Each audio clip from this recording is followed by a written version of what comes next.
Hello, hello, you talented stars and starlets. It's your stage mom here. And I decided to start a new segment called Sunday School. So on Sundays, I thought that we would start working our way through either a spiritual book or a book that's related to the arts that is informative or inspirational. And the first book that I thought we would basically do a review and do every week, just work through a little bit of the book step by step, not even reading a lot, so there's no pressure whatsoever. And the first one is The War of Art. This is by Pressfield, and he talks about break through the blocks and win your creative inner battles. I read this book a long time ago, but I'm starting to read it all over again, and I found it really, really, really eye-opening, and I feel as though I do need to go back, especially because I have all this time at this particular moment. Right now, I'm self-quarantined, and so I have a lot of time, and so with having a lot of time, it makes it very easy to procrastinate, to put things off, to say I'll do them tomorrow. And this book addresses putting off your creativity and putting off making that masterpiece.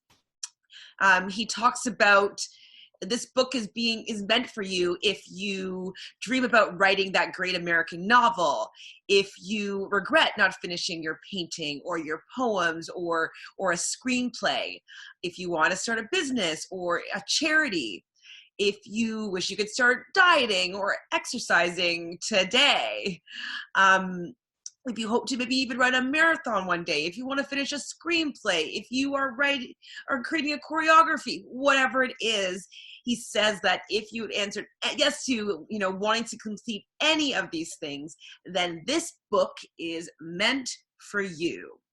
So just to start, I only read the first very little bit, so you have a perfect amount of time to pick up the book and get started. I know that sometimes we allow finances to get into the way, but I would say support this book because he is an artist, and like money is energy, and sending that energy, it's kind of like you're gifting that artist with abundance, and you gifting him with abundance, it just means that someone is going to be gifting you with abundance one day or today or tomorrow. So just going to keep it in flow. So supporting other artists will just keep the cycle flowing for people to also support you in your arts. So if you could find it, I'm sure you can find it online if you have Audible, I believe it's a book on Audible on Amazon.com or .ca. They definitely will have this book, and you might even be able to buy a used copy. Or, you might put your attention out there and maybe see whether or not it can be gifted to you, because that's still a way that you're keeping the cycle flowing. If it's falls in your hands and it's meant to be, and that's how it's supposed to come to you, then that works too. It reminds me of a time I really wanted to read a book. Am I going to remember what the book was called? No, but if I remember it, I will tell you. But I was really like, I really feel like reading this book. And I had it in my my Amazon my shopping cart, and I hadn't purchased it yet, but I was going to, but I never end up doing it. And I work part-time on an airline, and I was, after you do the one leg and we're going to be coming back home, the cleaners usually clean the plane. And I kid you not, that in the seat pocket, someone left the exact book that I had in my shopping cart that I was about to purchase. So if it's meant to come to you in a different way, then that's the way it's supposed to come to you, or maybe it will come to you that way and you're supposed to gift it to somebody else. Who knows? But I would say allow the book to get into your hands, and I guess it's going to be really important. So let's see what is going on in it. It starts with a foreword from Robert McKee. And Robert McKee wrote a really, really famous book called Story. It talks about dialogue and structures of screenwriting. And it's actually, I think I have that book on Audible. I've listened to it definitely a few times. And he talks in the book about how he feels as though this book was actually meant for him. Robert McKee, he talks about how he talks about procrastinating, and he procrastinates about procrastinating, and he procrastinates about stopping procrastinating. And so if you are a procrastinator, like I am a procrastinator, I feel like we might have stumbled onto the book at the exact right time. So the first page in his book, basically, it talks about what he does. So what Stephen Pressfield does. And he basically, he wakes up in the morning, he showers, he has breakfast, he reads the paper, he brushes his teeth, he has his coffee, then he gets ready and he drives over and he goes to his office, he sits down. In his office, though, what is really interesting that he says that he has is he's like, I have a lucky sweatshirt. I have a lucky name tag. He has a lucky cannon, and he has this lucky cannon aimed at the chair that he sits in. He says a prayer, which is an invocation of the muse from Homer's Odyssey. It's from the T.E. Lawrence version that was gifted to him from a friend, so it must have some sort of meaning or a positive energy to it. He has cufflinks from his father. Sitting on a shelf, and he also has a lucky acorn. He's one of his other lucky stuff that I didn't even write down. But he just kind of wrote down a list of all these lucky and things that he has that are placed strategically in his room where he sits down to write. And what that's kind of telling me is that he makes it a bit of a spiritual experience. It's kind of like a meditative experience.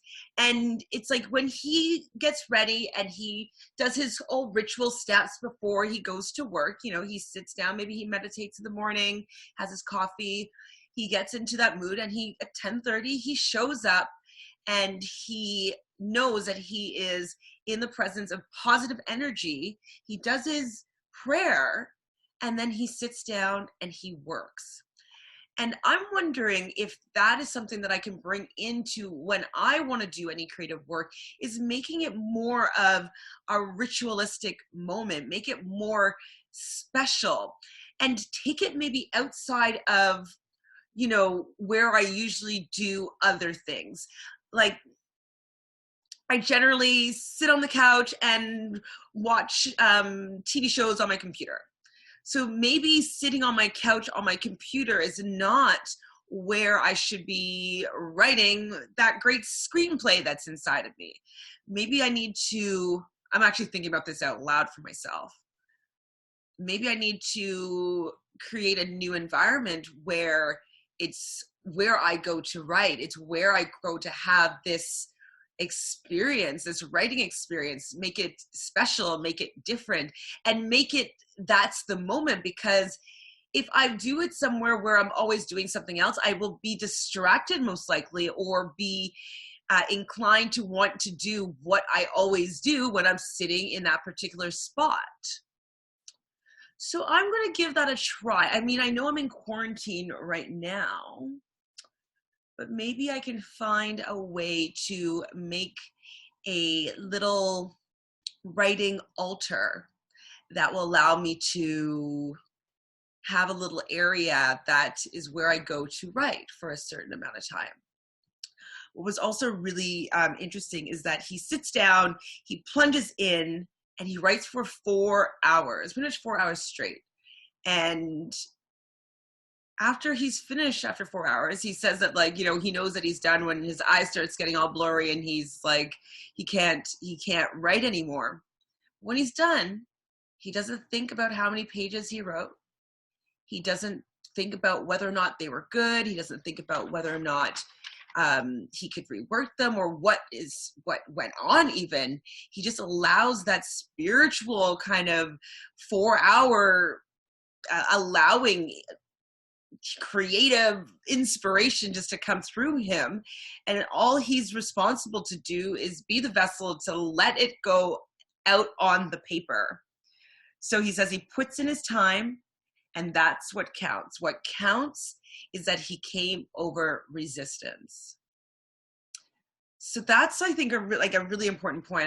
That was the first page and a little blip that I read, and I thought it was quite profound, is that his main objective is overcoming resistance.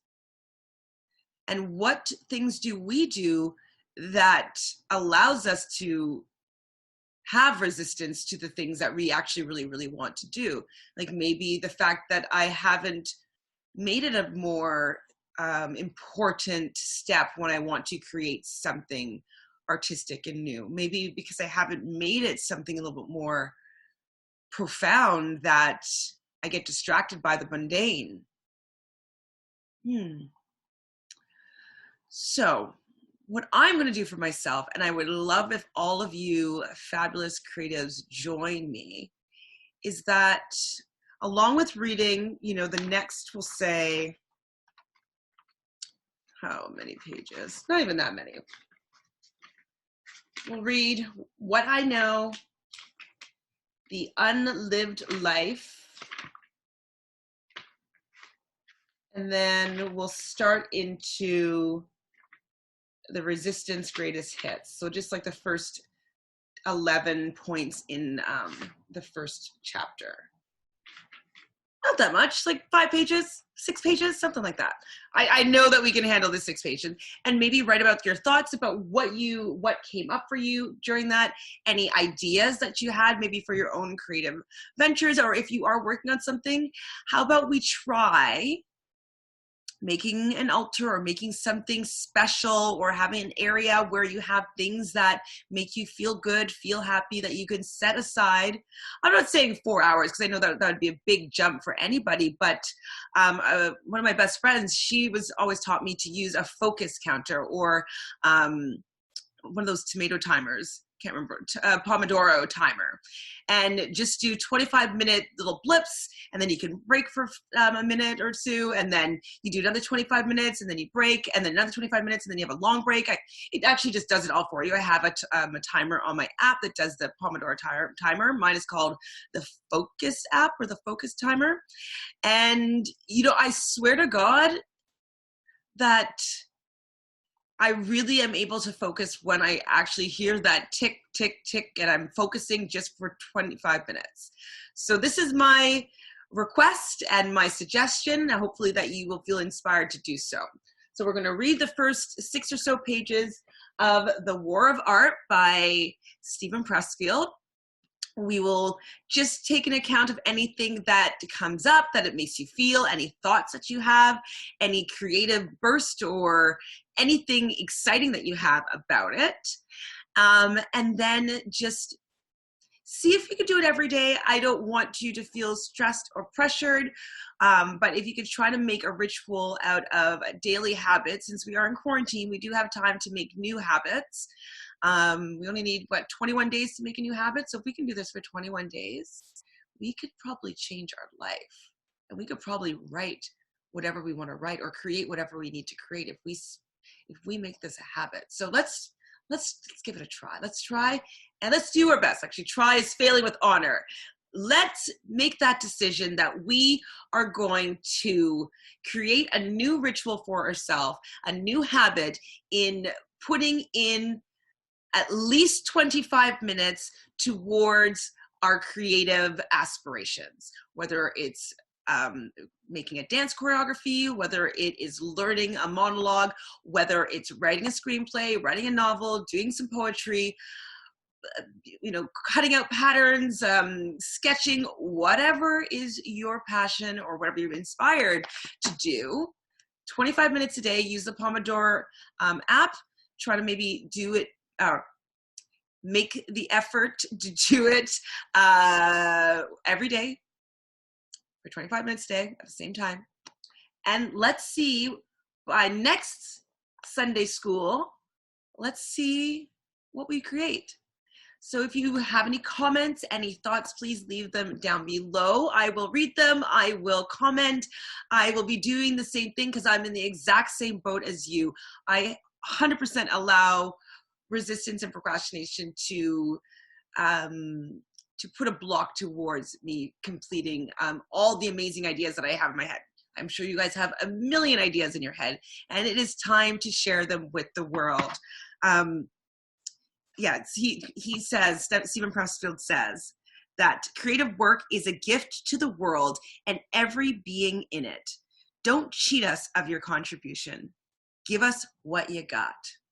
So let's give them what you got. Let's give the world what we've got.